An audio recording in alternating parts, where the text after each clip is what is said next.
ओम नमः भगवते वासुदेवाय। भक्त शरण आध्यात्मिक चैनल को मोर प्रिय भाई भौणी मानू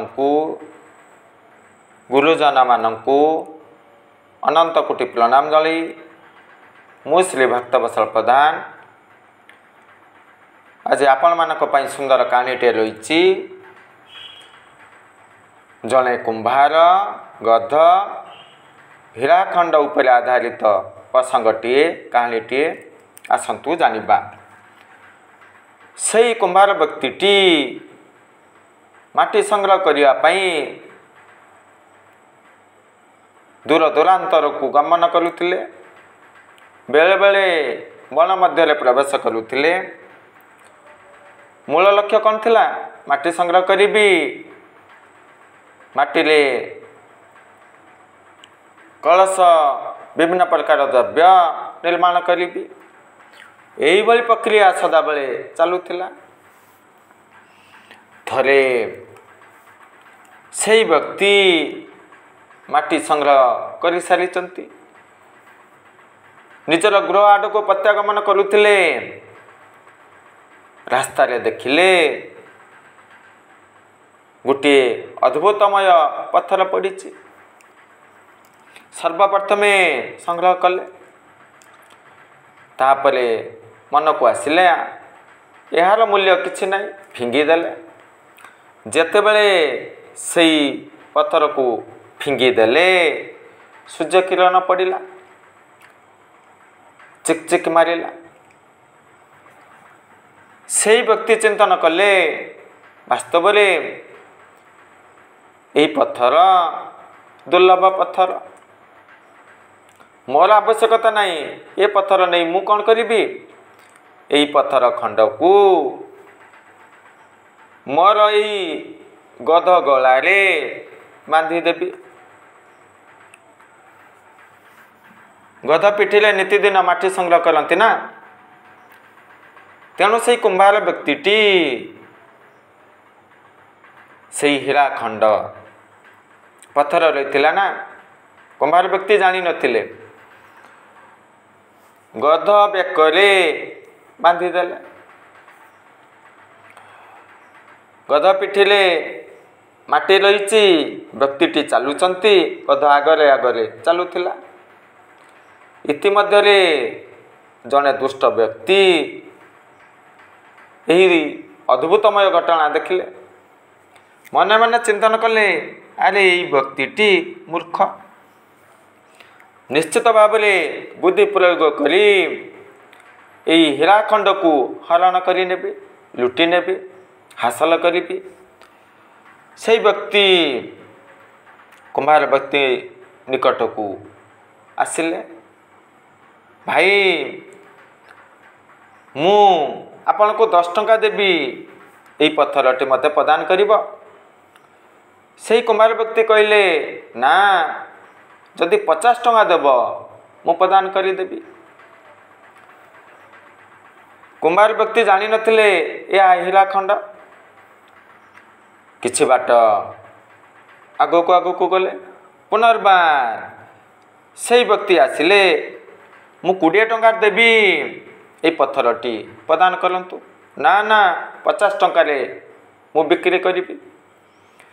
किछि बाट से कथा से कुंभार व्यक्ति आगो को गले। से दुष्ट व्यक्ति चिंतन करुथिले, निश्चित भाव में मु 30 टंका कहबी राजी हुई जीव। इतिमध्य किछि समय अतिबाहित हो गला। से व्यक्ति चिंतन कले, 30 टंका रे निश्चित भाव में मु हासिल करी। गध पुणी से कुंभार व्यक्ति आगो को गमन करुथिले। ठीक यही समय आउ जने व्यक्ति साक्षात कले। साक्षात है ना। से व्यक्ति चिंतन कले, ना मु निश्चित भाव में यही अद्भुतमय हीराखंड को नेबी। भाई यही पत्थर मु नबा पई इच्छा प्रकाश करुची। केते टंका देले मते प्रदान करिब? ସେଇ କୁମ୍ଭାର ବ୍ୟକ୍ତି 20 ଟଙ୍କାରେ ମନା କରିଥିଲା ନା, ସର୍ତ୍ତ ରଖିଥିଲେ ଯିଏ 50 ଟଙ୍କା ଦେବ ମୁଁ ପ୍ରଦାନ କରିଦେବି। ହଁ ଭାଇ ନିଶ୍ଚିତ ଭାବରେ ମୁଁ ବିକ୍ରି କରିଦେବି, କିନ୍ତୁ 50 ଟଙ୍କା ନେବି। ଲୋକଟି ଅତି ମାତ୍ରାରେ ଖୁସି ହୋଇଗଲେ, 50 ଟଙ୍କା ପ୍ରଦାନ କରିଦେଲେ ଏବଂ ସେଇ ହୀରାଖଣ୍ଡକୁ କିଣି ନେଲେ। ଅତି ଆନନ୍ଦରେ ସେହି ବ୍ୟକ୍ତିଟି ନିଜର ଗୃହ ଆଡ଼କୁ ପ୍ରତ୍ୟାଗମନ କଲେ।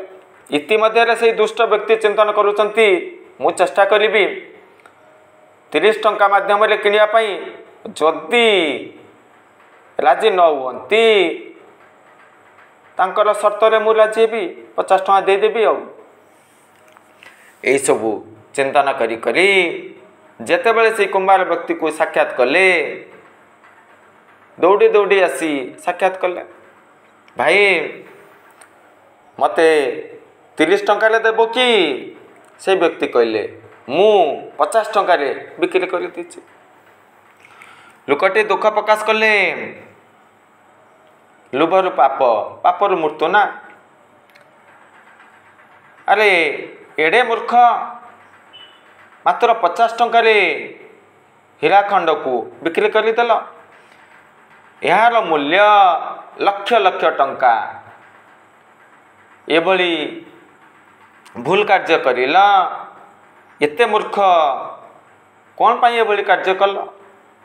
ଯେତେବେଳେ ସେ ବ୍ୟକ୍ତି ଏଇଭଳି କଥା କହିଲେ, କୁମ୍ଭାର ବ୍ୟକ୍ତିଟି କହିଲେ, ବାସ୍ତବରେ ମୁଁ ତ ମୂର୍ଖ, ପାଠଶାଠ କିଛି ବି ନାହିଁ, ଜ୍ଞାନ ଅର୍ଜନ କରିନାହିଁ।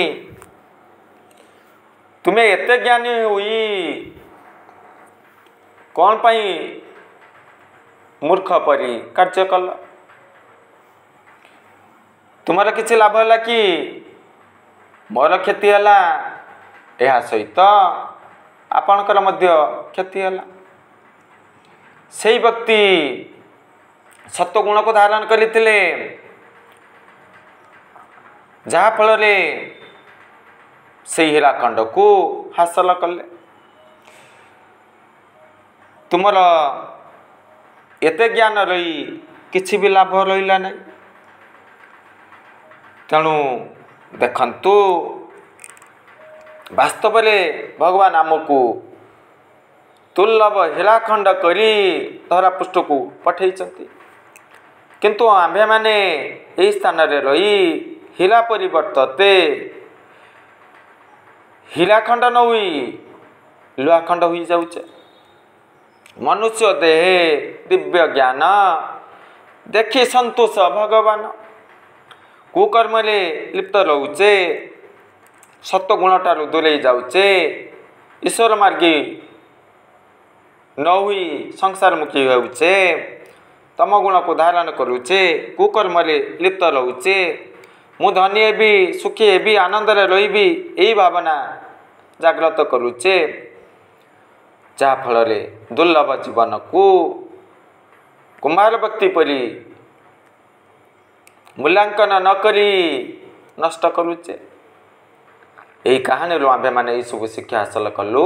ଜୟ ଜଗନ୍ନାଥ।